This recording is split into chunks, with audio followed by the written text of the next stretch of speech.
Friends, welcome to அமல் விதையா channel. இன்றைக்கி நம்ம எதை பற்றி பார்க்க போகிறோம்னா 5ஆம் வகுப்பு தமிழ் பருவம் 1 இயல் 3 நன்மையை நலம் தரும் அப்படிங்கிற ஒரு கதையை பற்றி பார்த்தோம்ல, அந்த கதையுடைய தொடர்ச்சியை பற்றி தான் இன்றைக்கி ரொம்ப பார்க்க போகிறோம். வாங்க நம்ம வீடியோக்குள்ளே போகலாம். அப்போது யாரும் எதிர்பாரா வகையில் மற்றொரு நண்பன் பீட்டர் திடீரென அந்த கூட்டின் மீது கல்லெறிந்தான். நல்ல வேளை, அவன் எறிந்த கல் கிளையில் பட்டு அருகிலிருந்த பூந்தொட்டியின் மீது விழுந்தது. இதை பார்த்ததும் தமிழ்மணிக்கு சினம் பொங்கியது.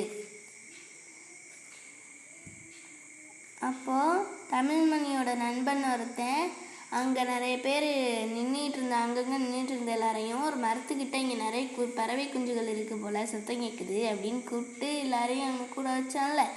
அப்போது யாரும் எதிர்பாராத வகையில் இன்னொரு நண்பன் பீட்டர் திடீர்னு அந்த கூட்டு மேலே கல்லை எறிஞ்சானான்.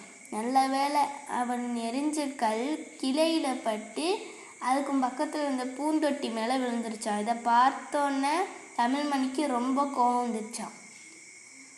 பீட்டர், ஏன் இப்படி செய்தாய்? அந்த பறவை குஞ்சுகள் பாவம் இல்லையா? நீ எரிந்த கல் அந்த சின்னஞ்சிறிய பறவை குஞ்சுகளின் மேல் பட்டிருந்தால் என்னவாயிருக்கும்?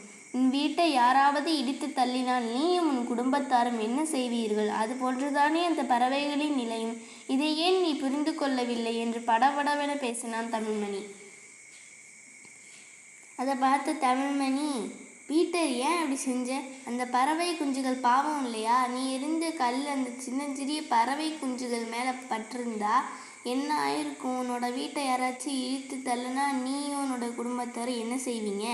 அது மாதிரி தானே அந்த பறவைகளுடைய நிலையும். இதை ஏன் நீ புரிஞ்சுக்க மாட்ற அப்படின்னு படபடன் பேசினானா தமிழ்மணி. தன்னுடைய இழிவான செயலை நினைத்த பீட்டர் என்ன சொல்வதென்று தெரியாமல் தன்னை குனிந்து நின்னான். தமிழ், என்னை மன்னித்து விடுடா. நான் அறியாமல் செய்த தவற்றை எண்ணி வருந்துகிறேன். இனி எப்போதும் இதுபோன்ற தவறுகளை செய்ய மாட்டேன் என்று வருத்தத்துடன் கூறினான் பீட்டர். அவன் கூறியதை கேட்ட மற்ற நண்பர்கள், அவன்தான் தவற்றை ஒப்புக்கொண்டானே, மன்னித்து விடுடா, அவன் மட்டும் இல்லை, நாங்களும் இது போன்று தவறு செய்ய மாட்டோம் என்று கூறினர். அவனுடைய அந்த மாதிரி இழிவான செயலை நினைச்ச பீட்டர் என்ன சொல்றதுன்னு தெரியாம தலை குனிஞ்சு நின்னானான். தமிழ், என்னை மன்னிச்சிருடா, நான் தெரியாம செஞ்சதை நான் நினைச்சு வருந்துகிறேன், ரொம்ப கவலைப்படுறேன். இந்த மாதிரி இனிமேல் நான் இந்த மாதிரி செயல்களை செய்யவே மாட்டேன் அப்படின்னு வருத்தத்தோட சொன்னானான் பீட்டர். அதை கேட்ட அவனுடைய நண்பர்களும், அவன்தான் தப்பை ஒத்துக்கிட்டானே, மன்னித்து விடு, மட்டும் இல்லை நாங்களும் இந்த மாதிரி செயலை இனிமேல் செய்யவே மாட்டோம் அப்படின்னு அவனுடைய நண்பர்களும் சொல்லியிருக்காங்க. அப்போது அங்கு வந்த தமிழ்மணியின் பெற்றோர் நடந்ததை அறிந்து கொண்டனர். நன்மை போலத்தான் இவ்வுலகில் எல்லா உயிர்களும் வாழ்கின்றன. அவற்றிடம் நாம் அன்பு காட்ட வேண்டும். மற்ற உயிர்களுக்கு செய்யும் தீங்கு நமக்கு நேர்ந்தது போன்று உணர வேண்டும். நமக்கு வலித்தால் அவற்றிற்கும் வலிக்கும் அல்லவா என்றார் தமிழ்மணியின் தந்தை. அப்போ அங்கே வந்த தமிழ்மணியுடைய பெற்றோர் நடந்ததை தெரிஞ்சுக்கிட்டு, நம்ம போல தான் இந்த உலகத்தில் எல்லா உயிர்களும் வாழுது, அதுக்கிட்டலாம் நம்மளாம் அன்பு காட்டணும், மற்ற உயிர்களுக்கு செய்கிற தீங்கு நமக்கு நேர்ந்தது போல உணரணும், நமக்கு வலிச்சா அவற்றிற்கும் வலிக்கும் அப்படின்னு சொன்னாராம் தமிழ்மணியுடைய தந்தை.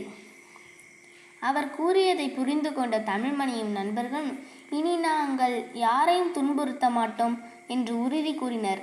தாங்கள் கூறியதை மெய்விப்பது போல் கொண்டு வந்த தின்பண்டங்களையும் சிறுதானியங்களையும் பறவைகளுக்கு கொடுத்தனர்.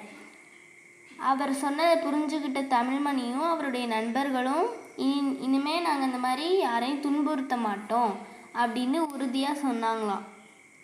அதே மாதிரி அவங்க சொன்னதை மெய்விக்கிறது மாதிரி அவங்க கொண்டு வந்த தின்பண்டங்களையும் சிறுதானியங்களையும் பறவைகளுக்கு கொடுத்தாங்களாம். மேலும் தாம் பார்க்கும் இடங்களிலும் பள்ளியிலும் பறவைகளின் கூடுகளை கண்டால் அவற்றை கலைக்காமல் பாதுகாப்போம் என்று உறுதி பூண்டனர். அதே மாதிரி அவங்க பார்க்குற இடங்கள்லாம் பள்ளியிலும் பறவைகளுடைய கூடுகளை பார்த்தா அவற்றை கலைக்காமல் பாதுகாப்போம் அப்படின்னு உறுதி பூண்டாங்களாம். பறவைகளுக்கு தானியங்களும் தண்ணீரும் கொடுத்து உதவுவோம் என்று கூறி உறுதியளித்தனர். பிறருக்கு உதவுவதே சிறந்த பிறந்தநாள் பரிசு என்று கூறி தமிழ்மணியை அனைவரும் வாழ்த்தி சென்றனர். பறவைகளுக்கு தானியங்களும் தண்ணீரும் கொடுத்து உதவுவோம் அப்படின்னு உறுதி சொன்னாங்களாம். பிறருக்கு உதவுவதே சிறந்த பிறந்த நாள் பரிசு அப்படின்னு சொல்லிட்டு தமிழ்மணியை எல்லாரும் வாழ்த்தி சென்றாங்களாம். ஃப்ரெண்ட்ஸ், நான் உங்களை நெக்ஸ்ட் வீடியோவில் மீட் பண்ணுறேன். உங்களுக்கு இந்த வீடியோ பிடிச்சிருந்துச்சுன்னா சப்ஸ்கிரைப் பண்ணுங்கள், லைக் பண்ணுங்கள், ஷேர் பண்ணுங்கள், கமெண்ட் பண்ணுங்கள். மறக்காமல் பக்கத்தில் உள்ள பெல் ஐக்கானை ப்ரெஸ் பண்ணுங்கள். பாய் ஃப்ரெண்ட்ஸ், தேங்க்யூ ஃபார் வாட்சிங்.